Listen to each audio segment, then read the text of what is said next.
తెలుగుదేశం అధ్యక్షులు, రాష్ట్ర అధ్యక్షులు శ్రీ పల్లా శ్రీనివాస్, అత్యధిక మెజారిటీతో గెలిచిన శ్రీ పల్లా శ్రీనివాస్ గారికి నా హృదయపూర్వక నమస్కారం. అందరూ చెప్పేవాళ్ళు స్టేట్లో ఎక్కువ మెజారిటీ నీకు వస్తుంటే నేను వినేవాడిని, కానీ నాకు అర్థమైంది అంటే అది గెలుపు ఆయన వల్ల సాధ్యం. అందుకే మనస్ఫూర్తిగా ఆయనకి నా కంగ్రాచులేషన్స్ చెప్తాను. గెలుపు మెజారిటీ ఎవరిదని కాదు, కానీ సరైన వ్యక్తికి సరైన గెలుపు వచ్చినప్పుడు అది ఎంత ఆనందంగా ఉంటుందో నాకు పల్లా శ్రీనివాస్ గారిని చూస్తే అనిపిస్తుంది. ఆయన గెలుపు నాకు నిజంగా చాలా ఆనందాన్ని ఇచ్చింది, అంత భారీ మెజారిటీ. ఈ 100 రోజులు పూర్తి చేసుకున్నామంటే ఇది ఒక సరిగ్గా మీరు నన్ను చంద్రబాబు గారిని, గౌరవ ముఖ్యమంత్రి చంద్రబాబు గారిని ఆ రోజున ఆయన ప్రతిపక్ష నాయకులుగా ఉన్నప్పుడు ఆయన్ని ఇబ్బంది పెట్టి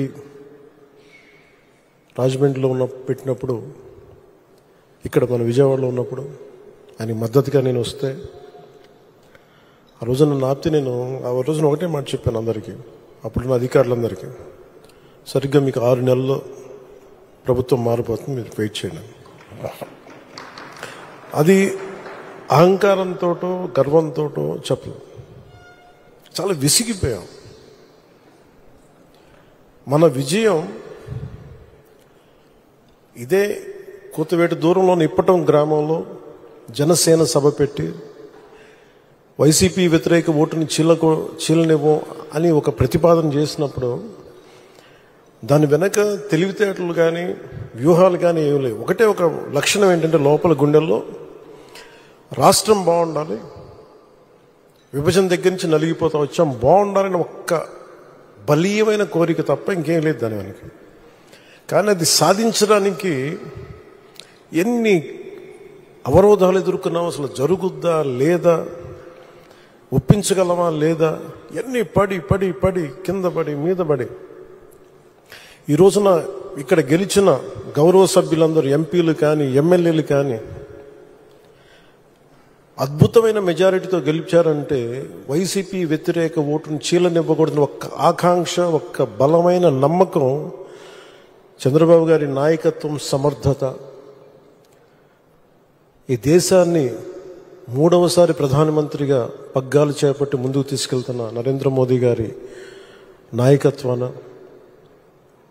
పురంధేశ్వరి ఆయన దిశానిర్దేశంతో, పురంధేశ్వరి గారి నాయకత్వంతో, తెలుగుదేశం నాయకులని చాలాసార్లు చెప్పాను, వాళ్ళందరి సమిష్టి కృషితోటి ఒక అద్భుతమైన విజయాన్ని సాధించాం.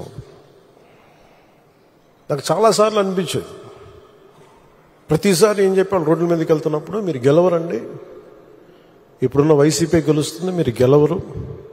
ప్రతిరోజు బయట వాళ్ళు ఎవరు చెప్పేవాళ్ళు, మనతో పాటు పక్కన ఉండేవాళ్ళు చెప్పేవాళ్ళు మాట. అసలు నమ్మకం ఉన్నది ఎవరికి అంటే అసలు చెక్కు చెదరని గెలుస్తున్నాం, కొడుతున్నాం, నెగిటివ్ థాటే ఉండకూడదు, 170కి 160 కొట్టాలన్న మొదటి రోజు నుంచి చెప్పింది శ్రీ నారా చంద్రబాబు నాయుడు గారు చెప్పారన్నమాట. మనం అనుకుంటున్నాం, చేస్తున్నాం, చాలా జాగ్రత్తగా ఉంటారు, వ్యూహాలు ఉంటాయి, అన్నీ ఉంటాయి. కానీ ఎక్కడా కూడా ఆయన దగ్గర నుంచి నేను నేర్చుకుంది కించిత్తు అధైర్యం లేదు, భయం లేదు ఆయన దగ్గర. అంటే ఆయనకున్న అపారమైన అనుభవం నేను ప్రత్యక్షంగా చూశాను, జాతీయ స్థాయిలో చూశాను, ఆయన్ని రాజమండ్రిలో ఉన్నప్పుడు చూశాను. అసలు ఈయనకి నేను ఒకటే అనుకున్నాను లోపల కొంచెం, అంటే ఈయనకి ఏమి జరిగినా అసలు భయం అనేది ఏ క్వశ్చన్ లేదు ఈయనకి, అంటే ధైర్యం తప్ప. నాకు చాలా చాలా ఆనందం వేసింది, అంటే ఒక వ్యక్తి ఎన్ని ఒడిదుడుకులు ఎదుర్కొన్నా, నిస్సత్తువతో అయిపోయినా, కుటుంబ సభ్యుల్ని కించపరిచినా, ఎన్ని రకాలుగా ఆయన్ని అవమానాలకు గురి చేసినా, క్యాబినెట్లో తీసుకున్న నిర్ణయాలకి ఆయన్ని బలి చేసి ఆయన లోపల పెట్టి ఎవరో అధికారులు చేసిన దానికి దానిపైన చిలవలు పలువులు కల్పించి ఆయన్ని పెట్టి ఆయన ఇబ్బంది పెడితే ఆ రోజు నేను కలిసినప్పుడు అనిపించింది అసలు ఆయన గుండెల్లో చెక్కు చెదరలేదు ఆయనకి. ఆయన ఒకటే ఒక మాట అన్నారు, this is way of life, politics ఇది ఇట్లాగే ఉంటుంది, మనం భరిస్తాం, ముందుకెళ్ళడం. నాకు అనిపించింది, నేను ఆయన అలాంటి వ్యక్తి పక్కన ఉండి అడ్మినిస్ట్రేషన్ ఒకటి నేర్చుకోవడం, కష్ట సమయంలో అసలు ఎలా ఆయన్ని చూసి నేర్చుకోవాలి. ఒడిదుడుకులు, పొలిటికల్ ప్రాసెస్ ఒడిదుడుకులు ఉంటుంది.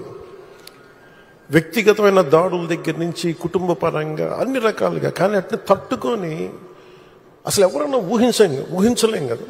ఒక 53 రోజులు ఆయన్ని పెట్టి అలా ఉంచితే, నన్ను షూటింగ్లు చేయమంటే నేను చేయలేకపోయావాడిని. తప్పు సంకేతాలు వెళ్ళిపోతాయని నేను డేట్స్ ఇచ్చినవి కూడా నేను ఆపేస్తాను ఆ రోజున. ఎందుకంటే ఆయన అంత సఫర్ అవుతా అని ఉంటే నేను బయటికి వెళ్ళి షూటింగ్ చేయడం కూడా నాకు ఇబ్బంది అనిపించేసింది. నా ప్రొడ్యూసర్ చెప్పాను, 2 చేతులు క్షమించమని చెప్పాను ఆ రోజున. తప్పట్లేదు, నాకు రాష్ట్ర ప్రజల కోసం మారాలి ప్రభుత్వం, అందుకని చేస్తాను, దయచేసి మీరు అర్థం చేసుకోండి అని. అంత నేను చేయగలిగానంటే ఆయన తట్టుకున్న విధానం నన్ను కూడా ఎంతో కొంత ఒక చేయూతనిచ్చేలా చేసింది. నా స్వార్థం వల్ల వ్యక్తిగతంగా నేను ఎదిగిపోవాలి, నా కోరికల్లో రాష్ట్రం విభజన జరిగినప్పటి నుంచి ఈ రోజుకి మనం నలిగిపోతా ఉన్నాం. మనకి తెలంగాణలో మనం దాదాపు 3వ వంతున్నాం అభివృద్ధిలో. సంతోషం, మన తోటి తెలుగు రాష్ట్రం ఆనందం.